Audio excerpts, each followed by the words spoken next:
মনে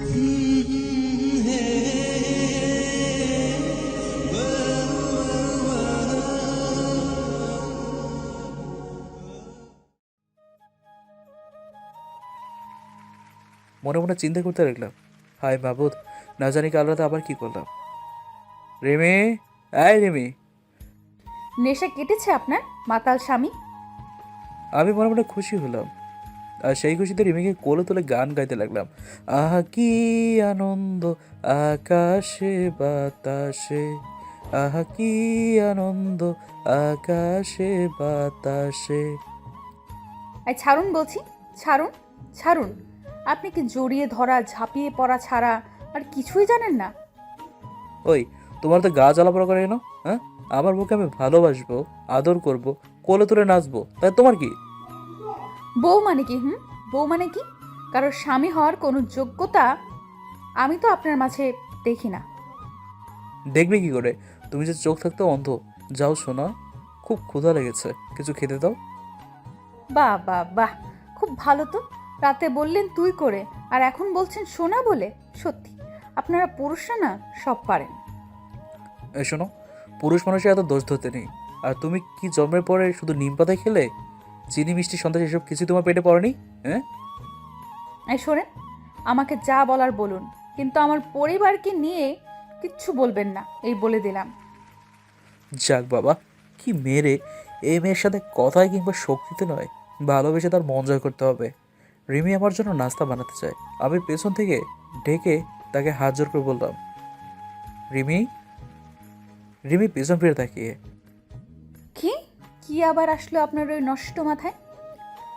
আমি হাত জোর করে তাকে বললাম, ক্ষমা করে দিও কাল রাতের ব্যবহারের জন্য। রিমি মুখ বাঁকা করে বলল, থাক, আর ন্যাকামো করতে হবে না। নাস্তা দিচ্ছি, খেতে আসুন। আমি রিমির আঁচল ধরে বললাম, চলো। এটা কি হচ্ছে? তেমন কিছু নয়, তোমার কথা শুনে মাথা ঘুরে তোমাকে ধরে হাঁটলে তো অশুভ বলবে, তাই আঁচল ধরে হাঁটি। ছাড়ুন। খেতে দিচ্ছি বলে ভাববেন না আপনার প্রেমে হাবুডুবু খাচ্ছি। আমি চাই না কেউ আমার জন্য না খেয়ে থাকো, তাই ইচ্ছা না থাকলেও খেতে দিচ্ছি। টেবিলে গিয়ে দেখি, ওমা পিঠা। পিঠাকে বানালো? এ ঘরের চাকরানিটা। আমি খেতে খেতে বলি, সেটা আবার কে? যাই হোক, পিঠাটা দারুণ হয়েছে। আরও দারুণ হতো যদি বউটা তার নিজের হাতে খাইয়ে দিত। শখ কত? এদিকে আসো তো। কেন? আরে আসোই না। রিমি এক পা দুপো করে আসে, আর পকেটে হাত দাও। কি? আরে হাত দাও তো। রিমি হাত দিতে 5 টাকার একটা কয়েন পেল। এ 5 টাকার কয়েল, এটা দিয়ে আমি কি করব? কাজের মেয়েটাকে দিয়ে দিও, আর বলবে তোমার ভাইজান তোমার হাতে বানানো পিঠা খেয়ে তোমাকে এই 5 টাকা বকশিস দিয়েছে। রিমি বেলুনের মতো ফুলতে লাগলো আর বলে উঠলো, কি? আমি কাজের মেয়ে, আর এই 5 টাকা আমার বকশিস? তবে রে, আজকে তোমাকে ছাড়বো না। রিমি আমাকে মারার জন্য ছুটতে লাগলো। আমিও এ ঘর ও ঘর ছুটে বেড়াই। দৌড়াও কেন? তুমি না পুরুষ মানুষ, একটা মেয়েকে এত ভয় পাও কেন? আমাকে তাড়া করতে গিয়ে হঠাৎ করেই রিমি পা পসকে পড়ে যায়। মা গো, আহ। কি হলো সোনা, ব্যথা কি খুব বেশি পেলে? রিমি চোখ দুটো খুব বড় বড় করে আমার দিকে তাকিয়ে রইল। কি হলো, মাকে ডাকো কেন? আমাকে জান বলে ডাকো, তাহলে তোমাকে সাহায্য করব। দরকার নেই আপনার মতো মানুষের সাহায্য।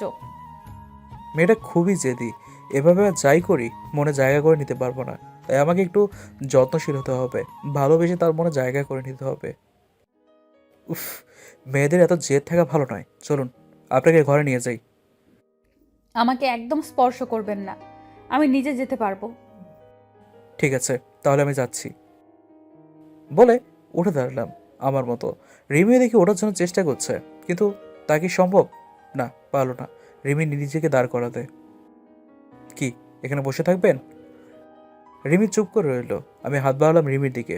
জানেন তো, মেয়েরা খুব বেশি অসহায় না হলে কারো হাত ধরতে চায় না। কি হলো, হাত ধরে থাকবেন নাকি উঠবেন? পারছি না তো। বুঝেছি। কি বুঝলেন? কি আর, কোলে ওঠার শখ হয়েছে। চলুন তাহলে, আর কোলে করে নিয়ে যাই। রিমিকে কোলে নিলাম, যদিও ওজনটা বেশি নয়, তারপরেও ও আল্লাহ গো, এ আমি কি নিলাম, ময়দার বস্তা নাকি গাজি ট্যাঙ্ক করে রিমি হাসতে লাগলো। যাক বাবা, একটু হলেও মেয়েটার মুখে হাসি ফোটালাম, তাও আবার আমার জন্য। এই যে, এভাবে হাসলে হবে না, দুহাত দিয়ে আমার গলা পেঁচিয়ে ধরুন। রিমি যেভাবে বললাম সেভাবে ধরেছে। হাঁটতে লাগলাম রিমির দিকে তাকিয়ে। এই যে, আমার দিকে তাকিয়েছেন কেন এভাবে? বউয়ের দিকে স্বামী তো তাকাবে, এখানে দোষের কি আছে? না, আপনি তাকাবেন না। আমার কি? কিছু না। রিমিকে খাটে নিয়ে শোয়ালাম। চুপচাপ শুয়ে থাকো, আমি আসছি। আমি মলম এনে রিমির পায়ে মালিশ করতে লাগলাম। কি, এখন কেমন লাগে? রিমি অপলক দৃষ্টিতে আমার দিকে তাকিয়ে আছে। কি হলো, অমন করে কি দেখো? দেখার মতো তো চোখের সামনে কিছুই নেই, কি দেখবো আর? এখন কেমন লাগে? ভালো। আমি একটু খোঁচা দিয়ে বললাম। শুক্রিয়া জানো উপরওয়ালার কাছে এমন একটা বর পাওয়ার জন্য। কিন্তু কথা আছে না, আদা পড়লো আদা ঝাল কমে না। রিমি মুখ ভেটকিয়ে বলল। ইস, শখ কত পোলার! এই মনটা অনেক আগে অন্য কাউকে দিয়ে দিছি। সে মনে আর কাউকে জায়গা দিতে পারবো না, কাউকে নতুন করে ভালোবাসতে পারবো না। কিছুই করতে হবে না তোমাকে, শুধু আমার ঘরে আমার বউ হয়ে থাকলেই চলবে।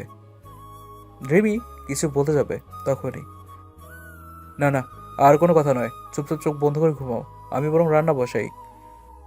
রিমি খিলখিল করে হাসতে লাগলো। ওই মেয়া, হাসো কেন? না হেসে কি উপায়? স্বামী রান্না করবে আর বউ খাবে। সত্যি রিমির হাসিটা পাগল করার মতো।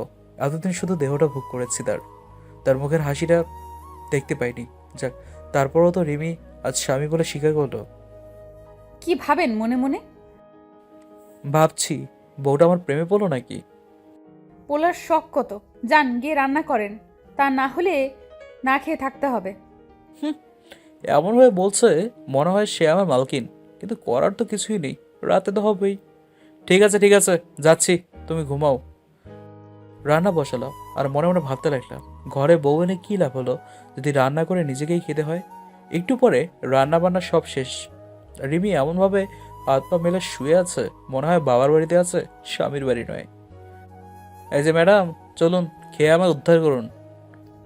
এত দেরি হলো কেন? সেই কখন গেলেন রান্না করতে, আর এখন বলছেন রান্না শেষ? আমার তো মনে হয় দিনটাই শেষ। চটন চটন কথা না বলে খেয়ে নিন। না দিলে কি করে খাবো? এখানে নিয়ে আসেন। পারবো না, আপনি খেয়ে নিন গিয়ে। কি করে যাব? হাঁটতেই তো পারি না। ও তাই তো, চলুন আমি নিয়ে যাই আপনাকে। হাত মুখ না ধুয়ে খেতে যাব না। ধ্যাত, এটা কি বউ নাকি 1 বছরের শিশু? দাঁড়াও, আমি পানি আনছি। এই নাও, হাত মুখ ধুয়ে নাও। এক বালতি পানি এনে চলুন আমার কাঁধে হাত রেখে আমিও শেষ যুগে একটু মজা নিলাম। বুঝলে তো বউ, স্বামী ছাড়া মেয়েদের কোনো দামই নেই। আরে স্বামী হলো মেয়েদের হাতের লাঠি, যার ওপর ভর করে পথ চলতে তাদের জন্য সহজ হয়, হোক সে খারাপ নয়তো ভালো। বললেই হলো, আমি মানি না। তুমি তো স্বামীকে মারো না, স্বামীকে আর কি মানবে? রিমি চুপ হয়ে রইল। তুমি বসো, আমি খাবার আনছি। প্লেট দিলাম, ভাত দিলাম, এবার নাও খাও। রিমি খেয়ে পানি পান করে। দিচ্ছি দিচ্ছি, দাঁড়ান। এই নাও পানি খাও। দূর, এটা কোনো রান্না হলো? এক্কেবারে বাজে। এই শোনো, এটা কোনো বাবুর্চির রান্না নয়, একজন স্বামীর রান্না, তাই চুপচাপ খেয়ে নাও। তাই বলে এত ঝাল? আপনি জানেন না আমি ঝাল খেতে পারি না? কিভাবে জানবো? তুমি নিজেই তো ঠিকমতো রান্না জানো না। আপনি কি এতদিন না খেয়েছিলেন? আমি একদম নয়, তবে পেট ভরে খেতে পারিনি। হয়েছে হয়েছে, আর বলতে হবে না। যে যেমন, সে সবাইকে তেমনই মনে করে। ও আচ্ছা, ভালো কথা। সামনে তো তোমার জন্মদিন, বলো কিভাবে পালন করলে তুমি খুশি হবে? আমার আবার জন্মদিন? যে অনেকদিন আগে মারা গেছে তার আবার জন্মদিন কিসের? চুপ, এরকম কথা আর কখনো বলবে না তুমি। আমার বড় আদরের বউ তুমি। আমি অনেক ধুমধাম করে তোমার জন্মদিন পালন করব।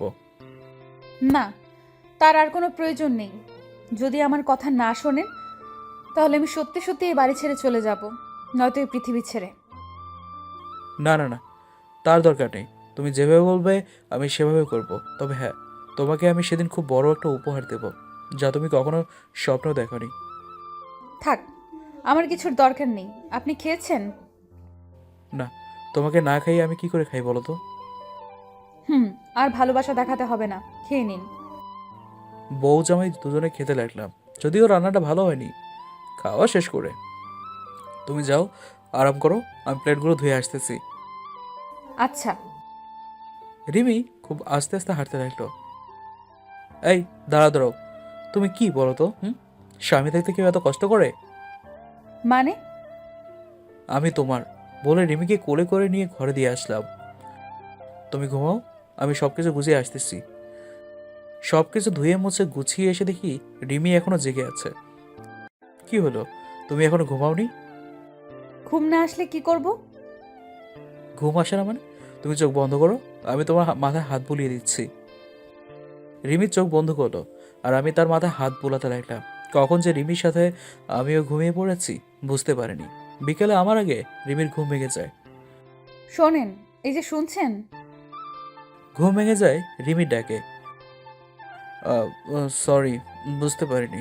কখন যে চোখে ঘুম লেগে আসলো। কেন, কিছু লাগবে তোমার? না কিছু না, উঠলো। কোথায় যাচ্ছ? সব কথা কি আপনাকে বলতে হবে? বসে থাকুন এভাবে।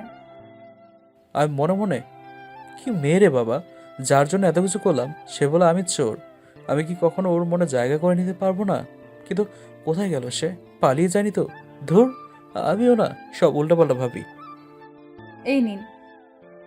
আরে বাহ, এ না হলে বউ? বেশি বকবক করবেন না, মন চাইছে তাই বানিয়ে খাওয়ালাম।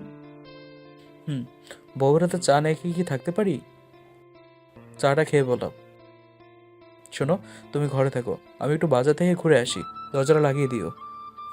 শোনেন, কি? একটু তাড়াতাড়ি আসবেন, একা একা ভয় করে। হুম। দোকানে গেলাম বন্ধুদের সাথে আড্ডা মারতে। আড্ডা মারতে মারতে একটু দেরি হয়ে গেল। বাসায় ফিরবো এমন সময় মনে হলো পাগলিটার জন্য কিছু নিয়ে নেই। কিছু চকলেট আর আইসক্রিম নিলাম। বাসায় গিয়ে দরজা টোকা দিলাম। কে? দরজা খোলো। ওগো, আমি তোমার প্রাণের স্বামী। রিমি দরজা খুলে। আপনি কি বলুন তো, আপনার কি কোনো আক্কেল জ্ঞান নেই? বাসায় একটা মেয়েকে একা রেখে বন্ধুদের সাথে আড্ডা মারেন? আপনাকে মন চায় খুন করে ফেলতে। কি শুরু করলে এসব? বাইরে থেকে আসলাম, কোথায় শাড়ির আঁচল দিয়ে মুখটা মুছে দেবে, ঘামটা মুছে দেবে, আর তা না করে উল্টো আমার রক্ত ঝরাতে চাইছো। কি আমার মহাপুরুষ রে! কি এমন বিশ্ব জয় করে আসলেন যার জন্য আমার শাড়ির আঁচল দিয়ে আপনার ঘাম মুছে দিতে হবে? বিশ্ব জয় করা সহজ হলেও তোমার মন জয় করা অনেক কঠিন দেখছি। বুঝেছেন, তবে অনেক দেরিতে। এই নাও। কি এসব? প্রশ্ন ছাড়া কি আর কিছুই জানো না? খুলে দেখো। Chocolate ice cream? এসব কার জন্য? কেন, তুমি জানো না আমাদের 4-5টা ছেলে মেয়ে আছে? তাদের জন্য। কি? তার মুখের কাছে গিয়ে বললাম, জি। ছি, কি দুর্গন্ধ! আপনি সিগারেট টানছেন, তাই না? হুম, তাতে কি? তাতে কি মানে? এই দুর্গন্ধটা আমার একদম সহ্য হয় না, তার উপর আবার স্বাস্থ্যের জন্য ক্ষতিকর। তাতে আমার কি আর, লিপস্টিকও কিন্তু শরীরের জন্য ক্ষতিকর, এটা জানো না? মানে কি? লিপস্টিকের সাথে স্বাস্থ্যের কি সম্পর্ক? হুম হুম সেটা যদি বুঝতে, তাহলে এতদিনে তুমি আমার থেকে অনেক বেশি বড় কলম হতে। কি বলেন এইসব? এসব কিছুই বুঝি না। খেতে দিচ্ছি, আসেন। ক্ষুধা নেই, তুমি খেয়ে নাও। আমি অনেক আগে খেয়েছি। তাহলে আর কি, ঘুমিয়ে পড়ুন। তাই করব। রাত জেগে কারো সাথে বকবক করে সময় নষ্ট করার মতো মেয়ে আমি নই।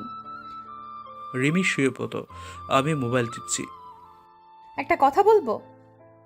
আমি তো আর কারো মুখ সেলাই করে রাখিনি, বলুন। থাক থাক, বলবো না।